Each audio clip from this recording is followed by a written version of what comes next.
नमस्कार दोस्तों, स्वागत है आप लोगों का यूपी ट्रिपल एससी के एक और मोस्ट इम्पॉर्टेंट क्लास में। इस वीडियो में लेकर आ गए हैं यूपी जीके का करंट अफेयर्स और साथ ही साथ स्टैटिक जीके, जो यूपी ट्रिपल एससी के सभी परीक्षाओं के लिए मोस्ट इम्पॉर्टेंट रहेगा। तो चलिए स्टार्ट कर लेते हैं फर्स्ट क्वेश्चन से। हाल ही में उत्तर प्रदेश सरकार के द्वारा लखीमपुर खीरी में रविंद्र नगर नामकरण के संदर्भ में निम्नलिखित कथनों पर विचार कीजिए।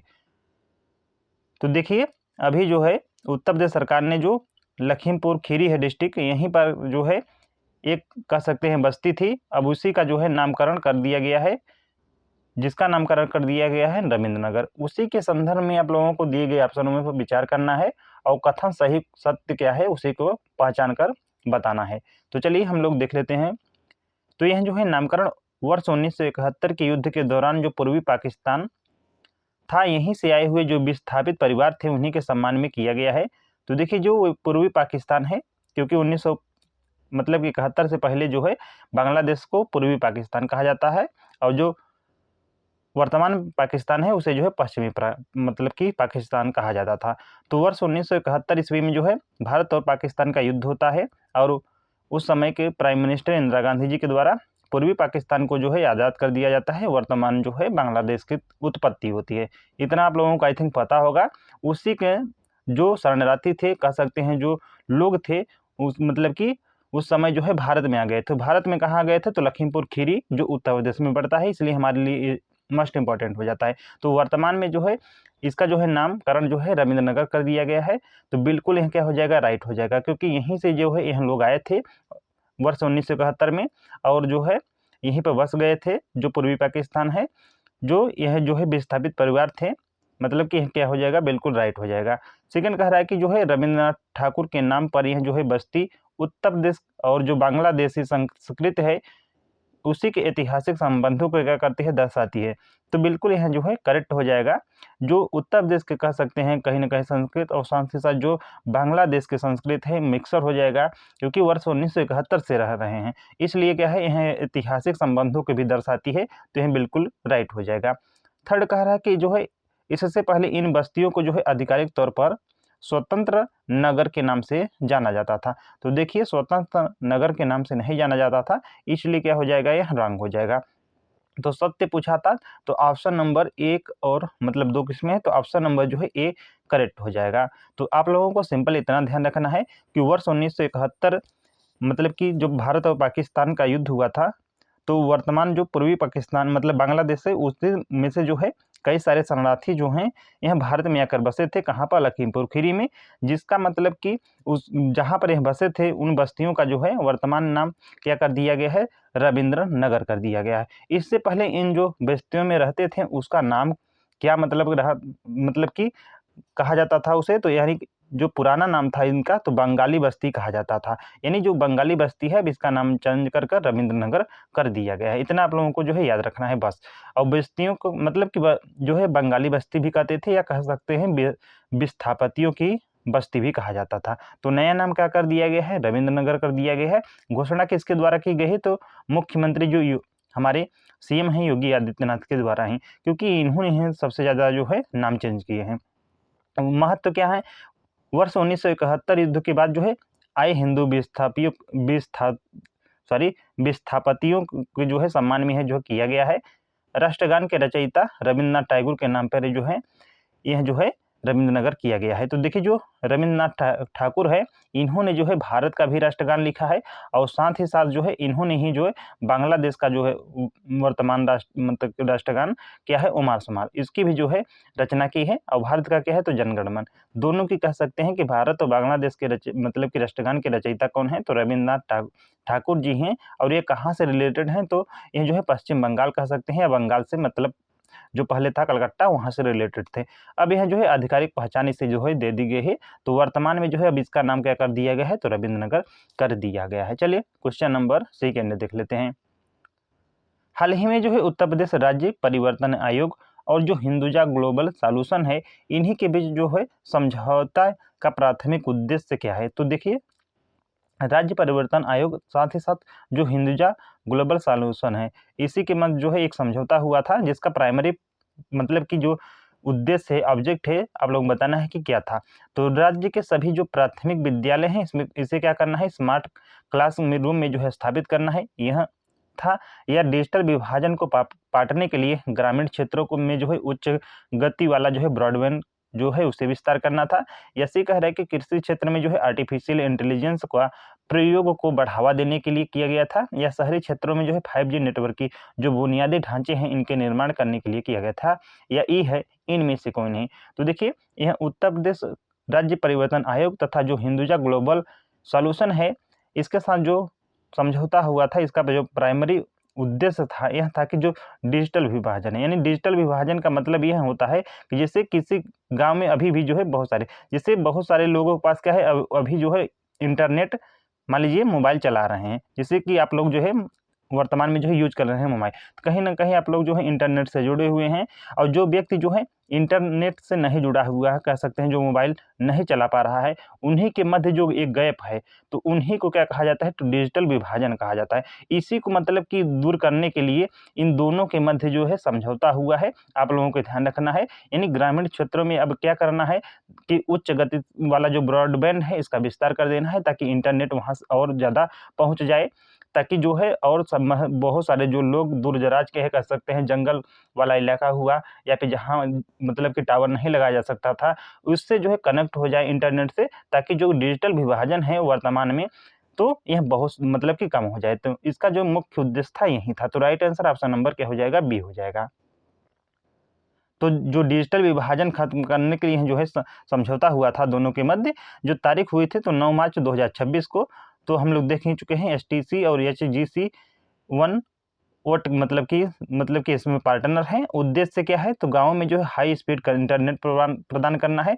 डिजिटल गैप शहर और गाँव को मतलब कि कम करना है, कहीं ना कहीं मतलब कि डिजिटल गैप को मतलब कम करना है, यानी शहर वर्सेस गाँव का, कि शहर में क्या है बहुत सारा मतलब ज़्यादा इंटरनेट है, और गाँव में क्या है इंटरनेट बहुत कम है। इसी को जो है कह सकते हैं गैप को कम करने के लिए, या कोई भी व्यक्ति जो है ज़्यादा मतलब कि जिसके पास इंटरनेट नहीं पहुँचा है और जिनके पास इंटरनेट पहुँचा है, उन्हीं को जो है मतलब कि इक्वल करने के लिए जो है यह बनाया जा रहा है, ताकि जो डिजिटल गैप है क्या हो जाए, कम हो जाए।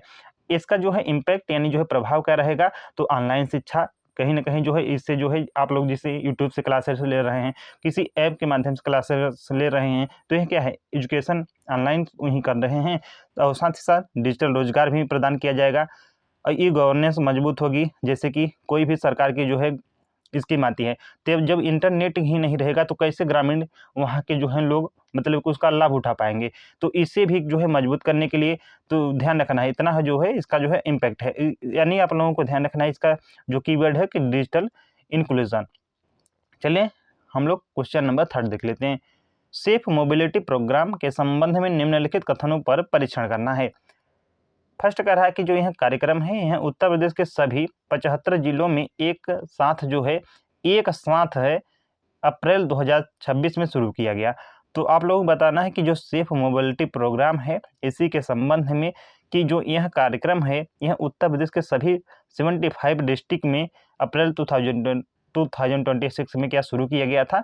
तो देखिए, यह जो सेफ मोबिलिटी प्रोग्राम है, ध्यान रखना है शुरुआत में कह सकते हैं, यानी कह दिया है एक साथ, इसलिए जो है रंग हो जाएगा, क्योंकि जो है सभी 75 जिलों में नहीं शुरू किया गया था। तो राइट आंसर मतलब मान लीजिएगा राइट कर रहे हैं, तो फर्स्ट क्या हो जाएगा, रंग हो जाएगा। सेकंड कह रहा है कि जो इसका उद्देश्य है स्वयं सहायता समूहों HGS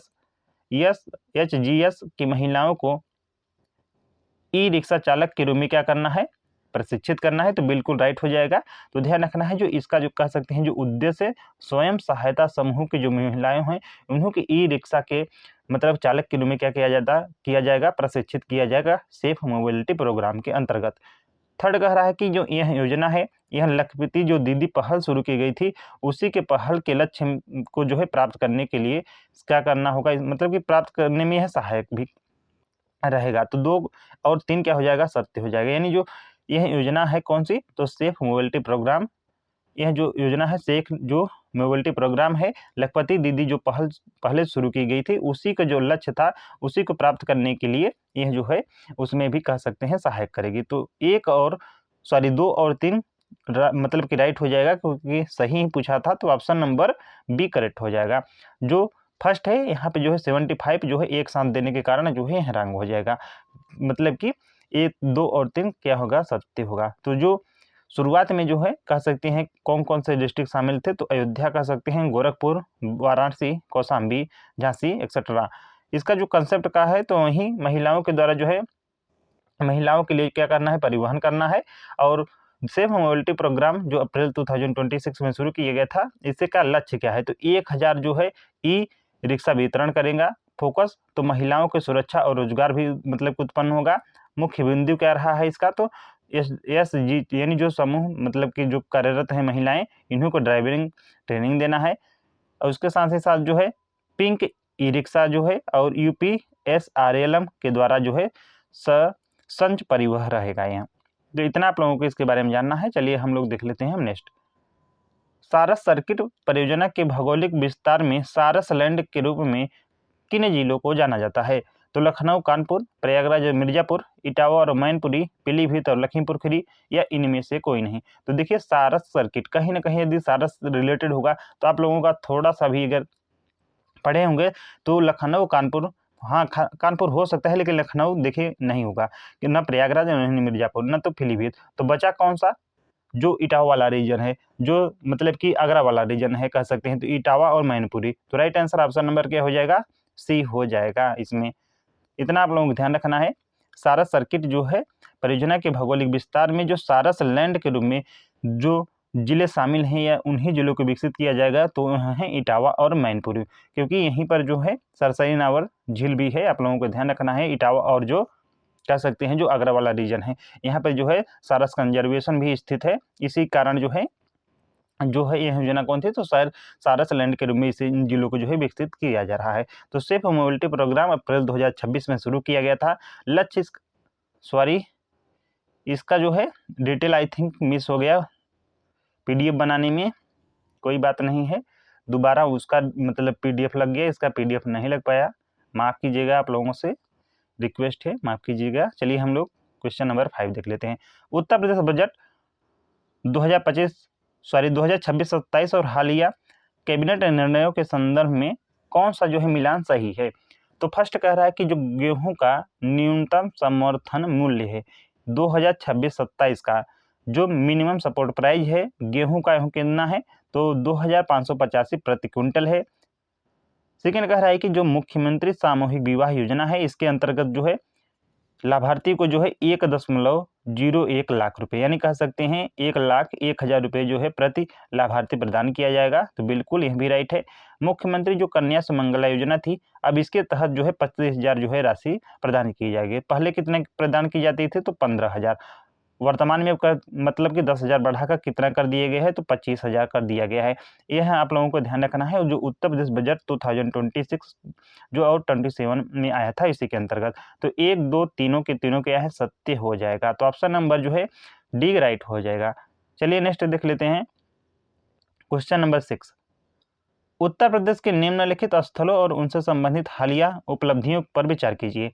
जैसा कि फर्स्ट है वाराणसी, यहाँ पे फर्स्ट होगा, आप लोगों को ध्यान रखना है, मैनेज कर लेना है। 2, 3, 4 यानी 4 ऑप्शन है इसमें, आप लोगों को ध्यान रखना है। तो जैसे कि फर्स्ट है वाराणसी, तो जो वाराणसी है यहाँ से जो है एक पेड़ माँ के नाम अभियान के तहत जो है कह सकते हैं इसे गिनीज वर्ल्ड रिकॉर्ड में शामिल कर लिया गया है। तो वाराणसी को जो है एक पेड़ माँ के नाम जो अभियान चलाया गया था इसी के तहत जो है गिनीज वर्ल्ड रिकॉर्ड में शामिल कर लिया गया है, तो बिल्कुल राइट है।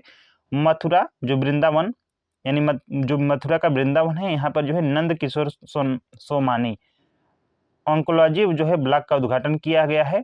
तो नंद किशोर सोमानी जो ऑन्कोलॉजी ब्लॉक का उद्घाटन कहाँ पर किया गया है, वृंदावन में, तो क्या हो जाएगा, यह भी राइट हो जाएगा। बरेली में जो है सिंगापुर की तर्ज पर जो है उत्तर भारत का पहला जो है मीडिया टावर बनाया गया है, तो बिल्कुल ध्यान रखना है कि उत्तर भारत का यह फर्स्ट है, तो इसलिए मोस्ट इंपॉर्टेंट हो जाएगा, यह पहला है। कहाँ पर बनाया जा रहा है, तो बरेली में।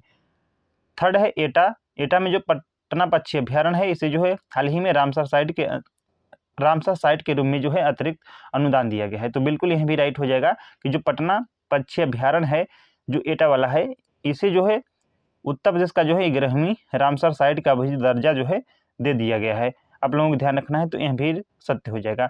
और यह जो पटना पंछी अभ्यारण्य है, यह कह सकते हैं रामसर साइट में शामिल होने वाली सबसे छोटी रामसर साइट है, या कह सकते हैं सबसे छोटा अभ्यारण्य है। इतना आप लोगों को ध्यान रखना है। तो चारों के चारों क्या हो जाएगा, सत्य हो जाएगा। वाराणसी में जो है आप लोगों को ध्यान रखना है, एक पेड़ माँ के नाम के तहत जो है यहाँ गिनीज वर्ल्ड रिकॉर्ड में शामिल हुआ है। और जो वृंदावन है, यहाँ पर जो है नंद किशोर सोमानी अंकोलॉजी जो ब्लॉक है, इसका उद्घाटन किया गया। और सिंगापुर के तर्ज पर जो है उत्तर भारत का कह सकते हैं, उत्तर प्रदेश का कह सकते हैं, पहला जो है मीडिया टावर जो है विकसित किया गया, मतलब कि बनाया गया। और थर्ड कह रहा है कि एटा में जो है पटना पक्षी अभ्यारण्य को जो है रामसर साइट के रूप में अतिरिक्त अनुदान दिया गया। तो ऑप्शन नंबर डी करेक्ट हो जाएगा, यानी चारों ऑप्शन क्या हैं, सत्य हैं। जल जीवन मिशन 2.0 के तहत उत्तर प्रदेश और भारत के बीच जो है MOU का मुख्य फोकस क्या है? तो केवल शहरी क्षेत्रों को जो है पाइपलाइन का विस्तार करना है। ये भी कह रहा है कि गंगा के जो जल शुद्धिकरण है और साथ ही साथ जो सौंदर्यीकरण है उस पर जो है कार्य करना है। इसलिए जो है कार्य की मतलब कि इनके साथ जो है समझौता हुआ था उत्तर प्रदेश और भारत सरकार के साथ। यह सी कह रहा है कि जो सुधार लिक्विड कार्यान्वयन ढांचा ग्रामीण पेयजल जो शासन है उसको क्या करना है, तो मजबूत करना है। डी कह रहा है कि वर्षा जल संचय यानी जो रेन वाटर हार्वेस्टिंग है इसके लिए जो है अनिवार्य कानून बनाना है, या इनमें से कोई नहीं। तो देखिए जल जीवन मिशन 2.0 के तहत उत्तर प्रदेश और भारत सरकार के बीच जो है मुख्य रूप से जो साइन हुआ था, मतलब कि जो समझौता हुआ था, इसका जो मुख्य फोकस था यह था सुधार लिक्विड कार्यान्वयन ढांचा और ग्रामीण जो पेयजल शासन है इसे जो है मजबूत करना। तो right answer option number C हो जाएगा। चलिए नेक्स्ट देख लेते हैं क्वेश्चन नंबर 8।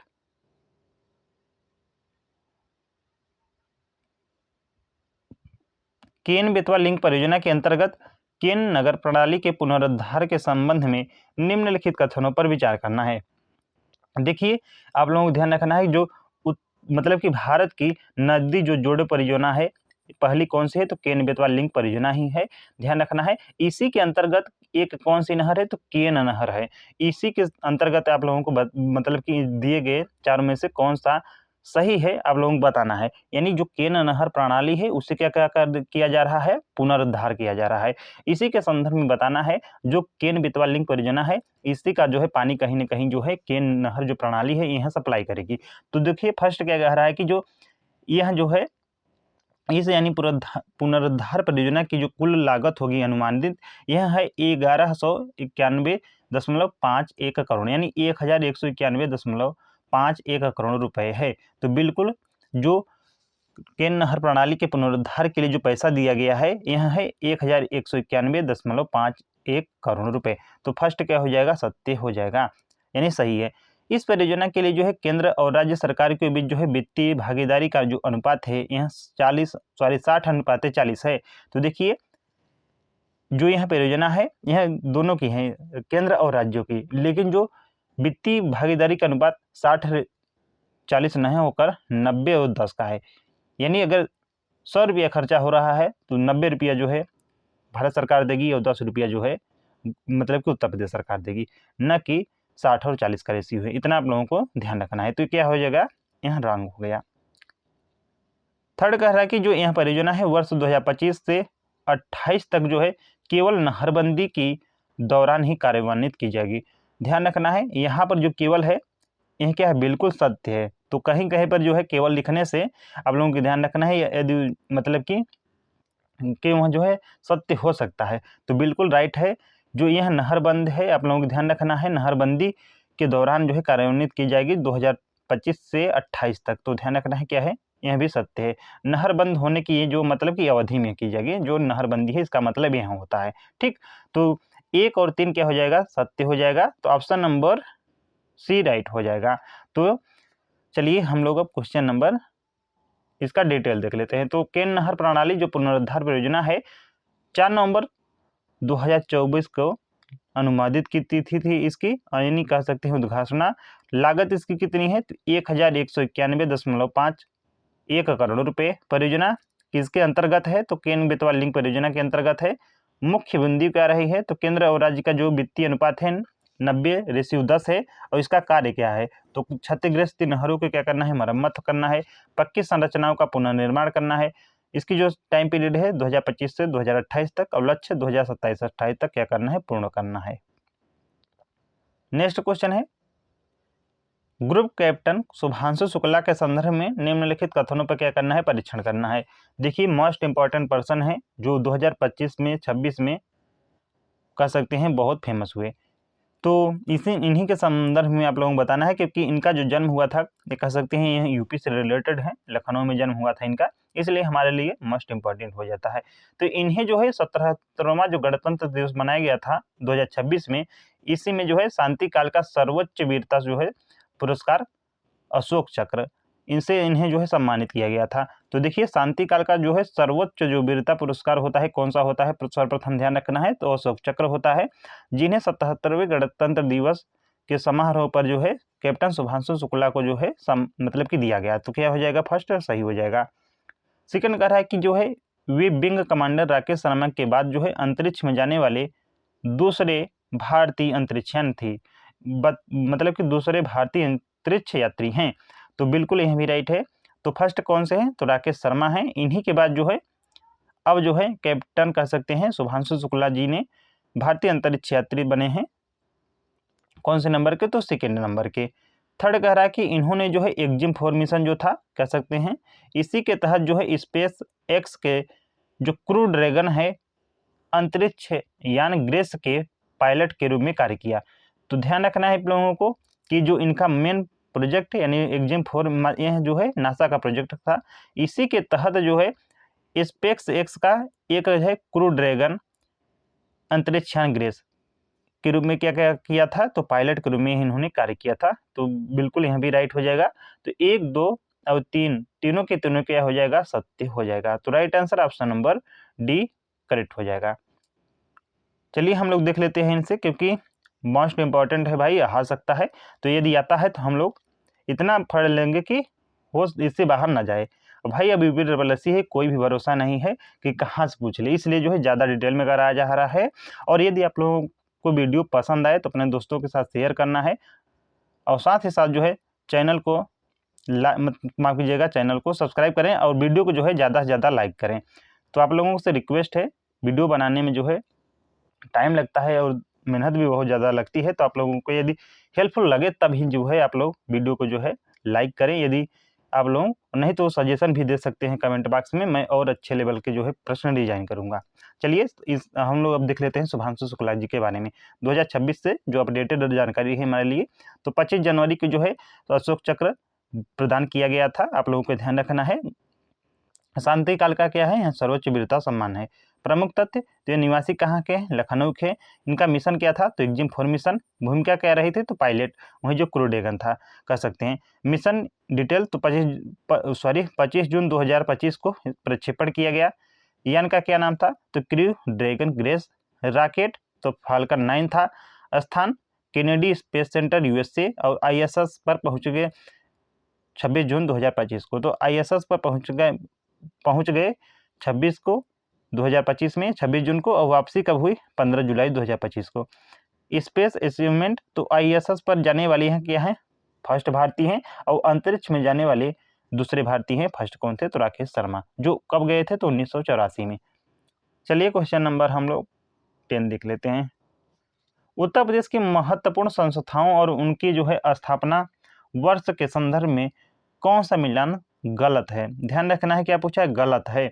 तो ये हम लोगों को जो है क्वेश्चन आदत पड़ गई है कि कौन सा पूछा है, सही है, इसलिए कभी कभी जो है गलती हो सकता है। तो आप लोगों से मतलब कि यही आग्रह है कि आप लोग जो है परीक्षा में प्रश्न को ध्यान से ही पढ़िएगा।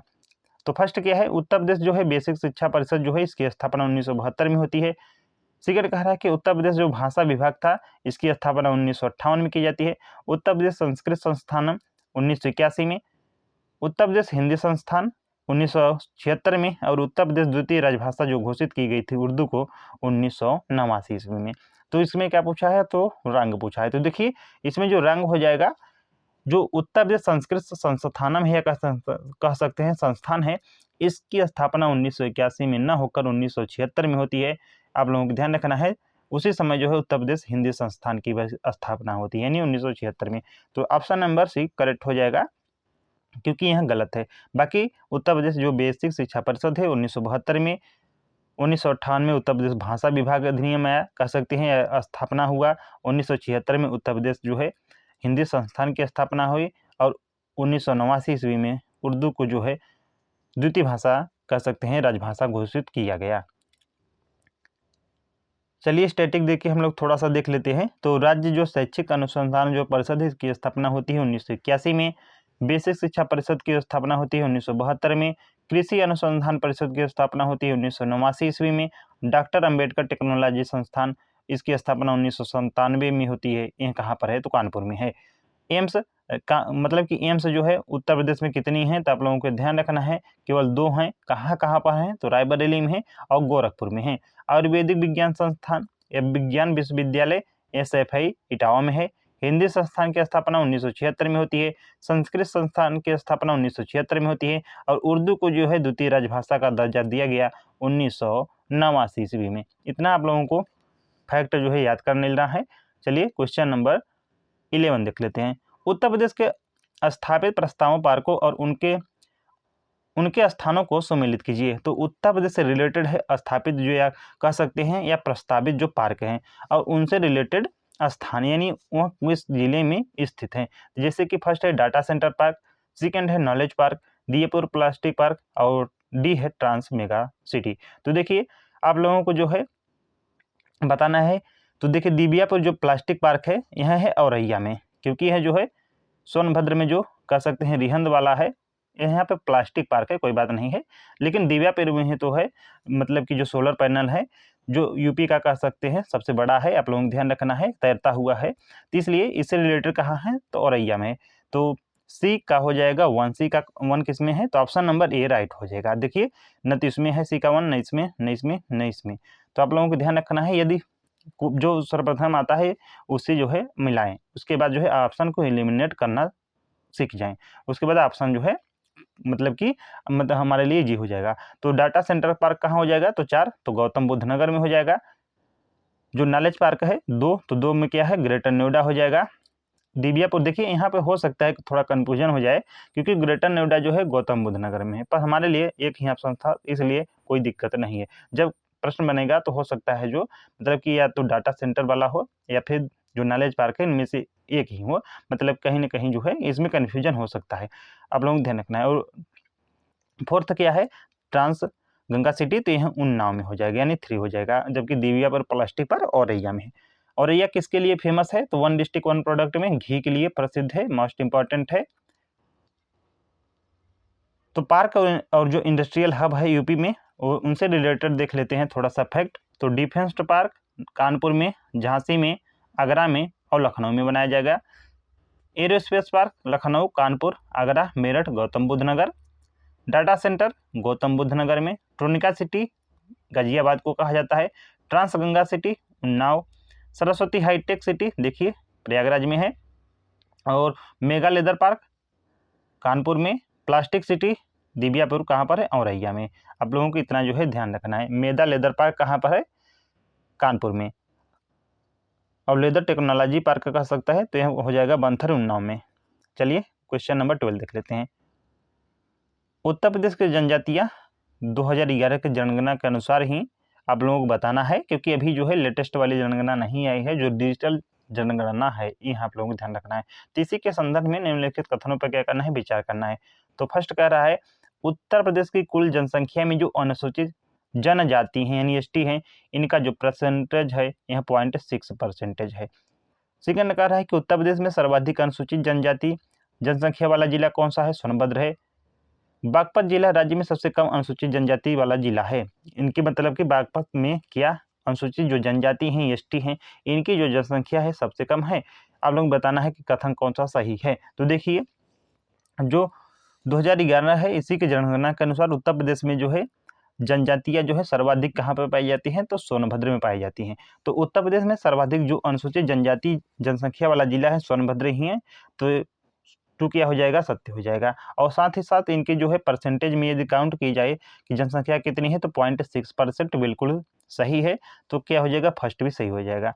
यदि ओवरऑल कहें तो 11.3 लाख अप्रॉक्सीमेट जो है इनकी जनसंख्या है, और थर्ड यानी बागपत जो कह रहा है कि इनकी जो अनुसूचित जनजाति की जो संख्या है यहाँ सबसे कम है, तो बिल्कुल राइट है। यानी 1 2 3 तीनों के तीनों सत्य हो जाएगा, तो ऑप्शन नंबर डी करेक्ट हो जाएगा। अनुसूचित जनजाति यूपी सेंसस 2011 से रिलेटेड, तो एससी की पॉपुलेशन है, देखिए यहाँ पे एससी के दिया है, आप लोगों को ध्यान रखना है, शेड्यूल कास्ट का जो 4.13 करोड़ है, और जो एसटी पॉपुलेशन है मात्र 11.34 लाख है, परसेंटेज में 0.6%।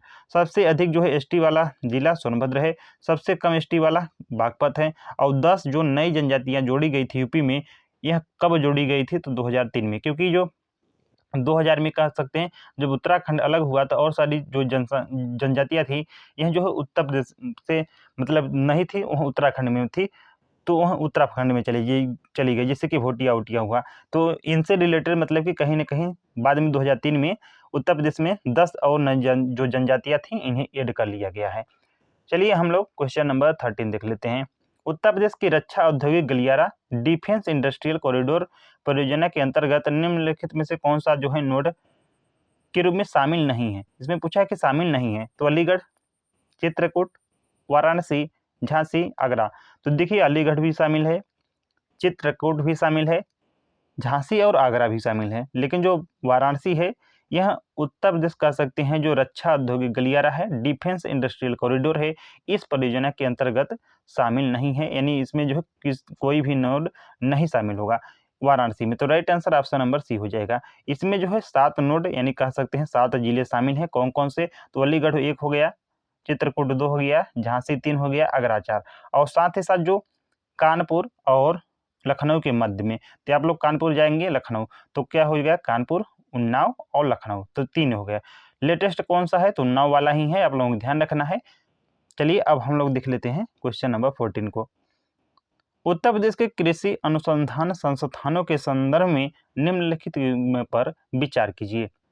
उत्तर प्रदेश कृषि अनुसंधान संस्थानों के संदर्भ में निम्नलिखित पर विचार कीजिए। फर्स्ट है केंद्रीय बकरी अनुसंधान जो संस्थान है, यह क्या मखदूम मथुरा में स्थित है। भारतीय चारागार एवं चारा अनुसंधान संस्थान क्या झांसी में स्थित है। राष्ट्रीय कृषि उपयोगी सूक्ष्म जीव ब्यूरो जो संस्थान है, मतलब कि राष्ट्रीय कृषि उपयोगी सूक्ष्म जीव ब्यूरो क्या मऊ में स्थित है। 4 कह रहा है कि भारतीय जो कृषि प्रणाली अनुसंधान संस्थान है, क्या यह मेरठ में स्थित है। उपर्युक्त में से कौन कौन से जो युग्म सही हैं यहाँ पर आप लोगों को बताना है। तो देखिए जो केंद्रीय बकरी अनुसंधान संस्थान है मखदूम मथुरा में स्थित है, तो बिल्कुल सत्य है। नेक्स्ट है भारतीय चारागार एवं जो चारा अनुसंधान संस्थान है, यह कहाँ पर स्थित है, झांसी में, यह भी राइट है। राष्ट्रीय कृषि है, राष्ट्रीय कृषि उपयोगी सूक्ष्म ब्यूरो कहाँ पर है, मऊ में, यह भी राइट है। भारतीय कृषि प्रणाली अनुसंधान संस्थान मेरठ में, यह भी क्या है, राइट है। तो right answer option number D हो जाएगा, क्योंकि डी हो जाएगा इसलिए क्योंकि चारों के चारों ऑप्शन जो हैं सत्य हैं। नेक्स्ट है एक जिला एक उत्पाद वन डिस्ट्रिक्ट वन प्रोडक्ट योजना के तहत निम्नलिखित में से सही मिलान कीजिए। उत्पाद दिया है और उनका जो है जिला, यहाँ पे जिला कोई बात नहीं है, देखिए यह उत्पाद है और यह क्या है, जिला है। तो फर्स्ट क्या है, काला नमक, तो काला नमक जो है किसका है, तो सिद्धार्थनगर 3, तो 3C4 तो नहीं होगा। तो काला नमक किसका है, तो सिद्धार्थनगर का वन डिस्ट्रिक्ट वन प्रोडक्ट है। काला नमक को बुद्ध का प्रसाद भी कहा जाता है। देसी घी और रैया के लिए है, तो बी का 1 कोई बात नहीं है, दोनों में है। आंवला किसके लिए है, तो आई थिंक सभी को पता होगा, प्रतापगढ़, तो प्रतापगढ़ किसमें है भाई, इसमें प्रतापगढ़ दिया ही नहीं है यार, गोरखपुर दे दिया है, कोई बात नहीं है। केला फाइबर कुशीनगर, यानी 2 हो जाएगा। तो 2 किस में है, डी का 2, तो ऑप्शन नंबर, देखिए यहाँ पर मिस्टेक हो गया है, देखिए यह जो है गोरखपुर काट कर आप लोग प्रतापगढ़ कर लीजिए, प्रतापगढ़। तो ध्यान रखना है आंवला के लिए कौन सा फेमस है, प्रतापगढ़ ही फेमस है, क्योंकि आंवला नगरी कहा जाता है इसे। तो काला नमक मैं दोबारा बता दे रहा हूँ, काला नमक सिद्धार्थनगर का वन डिस्ट्रिक्ट वन प्रोडक्ट है। देसी घी और रैया, आंवला प्रतापगढ़, केला फाइबर सिद्धार्थनगर। यहाँ पे जो गोरखपुर है इसका जो वन डिस्ट्रिक्ट वन प्रोडक्ट है यह है टेराकोटा, टेराकोटा है, आप लोगों को ध्यान रखना है। चलिए हम लोग क्वेश्चन नंबर नेक्स्ट देख लेते हैं 16। उत्तर प्रदेश के ऐतिहासिक नामकरण और उनसे वर्ष के संदर्भ में निम्नलिखित में से निम्नलिखित को कालक्रमानुसार व्यवस्थित करना है। संयुक्त प्रांत, उत्तर पश्चिमी प्रांत, उत्तर प्रदेश, आगरा एवं अवध का संयुक्त प्रांत। सही विकल्प को क्या करना है, पहचान करना है। तो देखिए कालानुक्रम पूछा है, यानी कहीं न कहीं जो है घटते से बढ़ते होगा। तो सर्वप्रथम जो है संयुक्त प्रांत नहीं, उत्तर पश्चिमी प्रांत। अगर उत्तर देखे तो हो जाएगा 2। सर्वप्रथम जो है उत्तर पश्चिमी प्रांत, उसके बाद आया आगरा और अवध संयुक्त प्रांत हो जाएगा, तो 2, 4, उसके बाद संयुक्त प्रांत, उसके बाद उत्तर प्रदेश। तो किस में है, मिला लीजिए आप लोग, ऑप्शन नंबर ए में है। तो ऑप्शन नंबर ए राइट हो जाएगा। तो उत्तर पश्चिमी प्रांत जो बना था 1836 में, 1877 में हो गया north west province plus Awadh, यानी उत्तर पश्चिमी प्रांत प्लस अवध जोड़ा गया। 1836 में जो है अवध नहीं शामिल था। 1877 में जो है अवध इसलिए शामिल कर लिया गया क्योंकि 1857 की क्रांति जब होती है तब ये जब यहाँ की लीड करती हैं बेगम हजरत महल और उनके पुत्र ब्रिजेश कादिर, क्योंकि हम लोग जानते हैं नवाब वाजिद अली शाह को कोलकाता में निर्वासित कर दिया गया था, तो इन्हीं ने लीड किया था। तो यहाँ से जब ये हार जाती हैं अवध को ब्रिटिश, मतलब कि जो ब्रिटिश, हाँ बिल्कुल सही है, मतलब कि जब अवध को जीता जाता है तो उसके बाद जो है कहीं न कहीं जो है ये जो उत्तर पश्चिमी प्रांत है इसमें क्या कर लिया जाता है, शामिल कर लिया जाता है। तो जब अवध को शामिल कर लिया गया, क्योंकि जो है पहले अवध शामिल नहीं था, तब इसका नाम क्या कर दिया गया, उत्तर पश्चिमी प्रांत और अवध। उसके बाद इसका नाम 1902 में संयुक्त प्रांत और अवध कर लिया जाता है। 1937 ईस्वी में संयुक्त प्रांत, जो वर्तमान दिख रहे हैं आप, यह आया था 24 जनवरी 1950 को उत्तर प्रदेश। तो उत्तर प्रदेश के स्थापना दिवस भी 24 जनवरी को मनाया जाता है। 2018 से जो है मनाया जाने लगा, पहली बार मतलब कि 2018 से मनाया जाने लगा, लेकिन घोषणा जो है मतलब कि 2017 में ही हो गई थी। आप लोगों को ध्यान रखना है। और वर्तमान में उत्तर प्रदेश के कह सकते हैं कि यदि 2018 से देखें तो 2026 वाला 9th नंबर का था, और 1950 से देखें तो 77 वाला हो जाएगा। जो 2026 का जो है उत्तर प्रदेश स्थापना दिवस मनाया गया था, इसकी थीम क्या थी, तो विकसित भारत विकसित उत्तर प्रदेश था। आप लोगों को ध्यान रखना है। चलिए हम लोग देख लेते हैं क्वेश्चन नंबर नेक्स्ट को। और जो यह उत्तर प्रदेश स्थापना दिवस है ना, यह जो है राम नाईक जी, जो वो समय के जो है उत्तर प्रदेश के गवर्नर थे, उन्हीं के कहीं न कहीं प्रयासों से मनाया जाने लगा है। नेक्स्ट है लखनऊ महानगर के विकास और इतिहास के संबंध में निम्नलिखित कथनों पर विचार कीजिए। फर्स्ट है 18वीं शताब्दी के जो है उत्तरार्ध में नवाब जो थे आसफउद्दौला, इन्होंने जो है नगर के नियोजित विकास की नींव रखी है। तो ध्यान रखना है 18वीं शताब्दी के उत्तरार्ध में जो नवाब आसफउद्दौला है, इन्होंने जो है लखनऊ महानगर की जो है नियोजित विकास की नींव रखी। तो बिल्कुल यह राइट है। ब्रिटिश काल के दौरान सर हार्डकोर्ट जो बटलर हैं, ये जो है लखनऊ के सुगठित शहरी ढांचों पर जो है विशेष ध्यान दिया। तो ध्यान रखना यह भी राइट है। तो देखिए 18वीं जो शताब्दी थी उत्तरार्ध में नवाब आसफउद्दौला के नगर जो नियोजन का विकास कह सकते हैं नींव रखी, यानी फाउंडेशन इन्होंने रखी, क्योंकि हम लोग जानते हैं कि जो अवध का रीजन है, मतलब कि कह सकते हैं फैजाबाद यानी अयोध्या और जो लखनऊ है, यहाँ पे नवाबों ने ही शासन किया था जो उस समय थे। आप लोग ध्यान रखना है 18वीं शताब्दी में जिन्होंने इसकी नींव रखी थी आसफउद्दौला। तो क्या है, राइट हो जाएगा। और साथ ही जब ब्रिटिश जब आया इसके मतलब कि कंट्रोल में, तो ब्रिटिश के कौन थे, तो सर हार्डकोर्ट बटलर ने, इन्होंने ही जो है लखनऊ को सुगठित किया, मतलब कि कहीं ना कहीं जो है वेल्ड प्लान सिटी के रूप में ज़्यादा से ज़्यादा ध्यान दिया। और थर्ड कह रहा है कि वर्तमान में जो महानगर की कुल भूमि पर 50% से जो अधिक भाग है यहाँ पर क्या है, औद्योगिक क्षेत्र है, यानी इंडस्ट्रियल जो एरिया है इसका विस्तार है। तो कथन दिए गए में से कौन सा कथन सत्य है बताना है। देखिए जो वर्तमान महानगर लखनऊ है, यहाँ पर 50% से अधिक पर कहीं न कहीं जो है रेजिडेंशियल एरिया है, न कि औद्योगिक एरिया। तो 1 और 2 क्या हो जाएगा, सत्य हो जाएगा, थर्ड क्या है, रॉन्ग है। तो ऑप्शन नंबर बी राइट हो जाएगा। चलिए हम लोग लखनऊ को देख लेते हैं थोड़ा सा। तो सर्वप्रथम हम लोग लखनऊ के महानगर, तो विकास नवाब वासुदेवला फाउंडेशन दिए, कह सकते हैं न्यू इन्होंने ही रखी थी। ब्रिटिश में योगदान सर हार्डकोट बटलर का, और 50% से अधिक भूमि किसकी है, तो रिहायशी है, नहीं रेजिडेंशियल एरिया की है। इतना आप लोग ध्यान रखना है जो क्वेश्चन से रिलेटेड था। अब हम लोग देख लेते हैं लखनऊ को, जो उत्तर प्रदेश की कैपिटल है, आप लोगों को ध्यान रखना है, यानी उत्तर प्रदेश की प्रशासनिक राजधानी है। यह किस नदी के तट पर स्थित है, तो गोमती नदी के तट पर स्थित है। उत्तर प्रदेश के यह जो है लखनऊ है, यह उत्तर प्रदेश के जो है मध्यवर्ती भाग में स्थित है।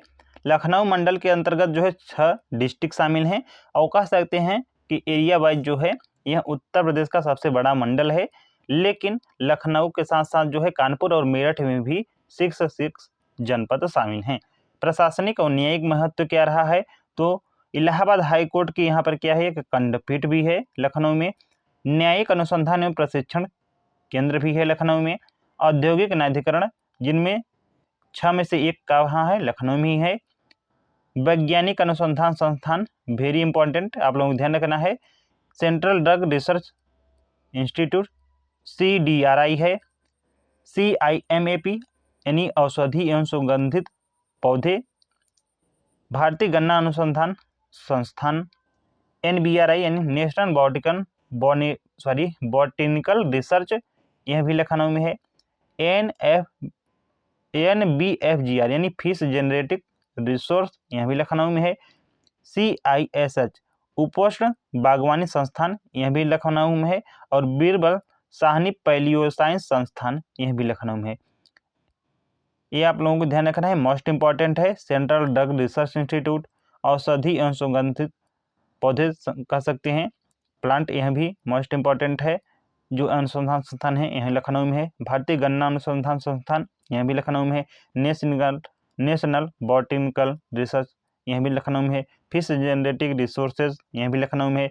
उपोष्ण बागवानी संस्थान, यह भी लखनऊ में है। और साथ ही साथ बीरबल साहनी पैलियो साइंस संस्थान भी लखनऊ में है। महत्वपूर्ण स्थल, तो रमाबाई अंबेडकर मैदान है यहाँ पर। नवाब वाजिद अली शाह प्राणी उद्यान है। कुकरेल में घड़ियाल प्रजनन कह सकते हैं केंद्र लखनऊ में ही स्थापित किया गया है, जो कुकरेल में पड़ता है। उसके साथ ही साथ जामदानी, जरदोजी और चिकनकारी कार्य के लिए जो है जाना ही जाता है। औद्योगिक आर्थिक महत्व, तो इस स्कूटर इंडिया लिमिटेड का मुख्यालय कह सकते हैं। एग्रो प्रोसेसिंग जोन है, एग्रो पार्क है, IT सिटी है, और इसके साथ ही साथ AICT भी लखनऊ के कहा जाता है। और उसके साथ ही साथ बायोटेक्नोलॉजी पार्क भी है। ऊर्जा तकनीकी में डॉक्टर APJ अब्दुल कलाम प्राविधिक विश्वविद्यालय है। KD सिंह बाबू स्टेडियम है। और साथ ही साथ इकाना जो है, मतलब कि इंटरनेशनल क्रिकेट स्टेडियम भी है। देखिए लखनऊ में बहुत सारे फैक्ट हो सकते हैं, मतलब कि आप लोगों को ध्यान रखना है, लेकिन जो मोस्ट इंपॉर्टेंट है मैं आप लोगों को करा दे रहा हूँ। चलिए क्वेश्चन नंबर 18 देख लेते हैं। उत्तर प्रदेश की कला एवं संस्कृति संस्थाओं के स्थापना वर्ष का कौन सा युग्म सुमेलित नहीं है, यहाँ पे नहीं पूछा है, ध्यान रखना है। देखिए फर्स्ट क्या कह रहा है कि राज्य ललित कला अकादमी की स्थापना 1962 में होती है, यह बिल्कुल राइट है। राज्य ललित कला अकादमी 1962 में। और उत्तर प्रदेश संगीत जो नाटक अकादमी है, यह जो है 1963 में, बिल्कुल यह भी राइट है। और भारतीय नाट्य अकादमी 1975 में, यह भी राइट है। लेकिन जो अयोध्या शोध संस्थान है यह 1990 दिया है, 1990 में नहीं 1986 में इसकी स्थापना होती है। इसलिए क्या हो जाएगा, यह रंग हो जाएगा, यानी ऑप्शन नंबर D करेक्ट हो जाएगा। जबकि उत्तर प्रदेश स्थापना दिवस 24 जनवरी को मनाया जाता है, तो हम लोग यह जान ही चुके हैं। तो right answer option number C हो जाएगा। जो अयोध्या शोध संस्थान है 1990 में न होकर 1986 ईस्वी में जो है, तो right answer option number D हो जाएगा। नेक्स्ट है, मुरादाबाद शहर के संदर्भ में निम्नलिखित कथनों पर विचार करिए। फर्स्ट है, मुरादाबाद जो है अपने तांबे और पीतल के हस्तशिल्प के लिए क्या है, विश्व भर में प्रसिद्ध है। मुरादाबाद जो विशेष आर्थिक क्षेत्र है, जो SEZ, उत्तर प्रदेश सरकार के द्वारा उत्तर भारत में विकसित पहला सेज है। सही कूट का चयन करें। तो बिल्कुल देखिए, जो मुरादाबाद है यह अपने तांबे और पीतल के हस्तशिल्प के लिए जो है विश्व भर में प्रसिद्ध है, इसलिए मुरादाबाद को जो है पीतल नगरी के नाम से जाना जाता है। तो क्या है, यह सत्य है। सेकंड है, मुरादाबाद जो विशेष आर्थिक क्षेत्र है, यह उत्तर प्रदेश का जो है उत्तर प्रदेश सरकार के द्वारा जो है उत्तर भारत में विकसित किया गया फर्स्ट SEZ है, आप लोगों को ध्यान रखना है। यानी दोनों के दोनों सत्य हो जाएगा। Right answer option number C हो जाएगा। लास्ट क्वेश्चन है 27 नवंबर 2025 को मुख्यमंत्री योगी आदित्यनाथ ने मेदांता हॉस्पिटल का शुभारंभ कहाँ पर किया? लखनऊ, गाजियाबाद, नोएडा, वाराणसी या इनमें से कोई नहीं। तो यह किया है नोएडा में। Right answer option number C हो जाएगा। नोएडा गौतम बुद्ध नगर में पड़ता है। दिल्ली NCR में शामिल होने के कारण इसका जो है डेवलपमेंट ये कह सकते हैं बहुत अधिक हुआ, और साथ ही साथ यहीं पर जो है कह सकते हैं एशिया का सबसे बड़ा, भारत का सबसे बड़ा एयरपोर्ट है, जिसका नाम क्या है?